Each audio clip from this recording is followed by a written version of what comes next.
এই যে আপনারা যারা রান্নার টিউটোরিয়াল ইউটিউবে দেন, আপনাদের কাছে 3টা প্রশ্ন রেখে গেলাম।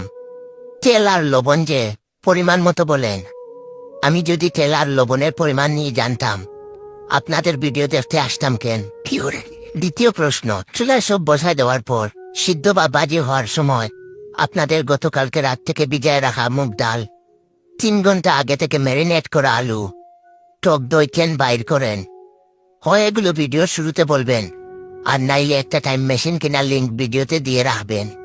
তৃতীয় প্রশ্ন, ভিডিওর টাইটেল সহজ রেসিপি লিখে কেওড়ার জল, বারিস্তার সাথে ব্লেন্ড করা টক দই, কাসুন্দি, হিমালয়ান সল্ট, উত্তর মেরুর বরফ, মঙ্গল গ্রহের মাটি, এসব কেন যোগ করতে থাকেন? যার যার মনে আমার মতো একই প্রশ্ন, তারা অবশ্যই আমার এই ভিডিওতে লাইক, কমেন্ট, কপি লিঙ্ক করে দিবেন। ধন্যবাদ। এই যে আপনারা যারা রান্নার টিউটোরিয়াল ইউটিউবে দেন,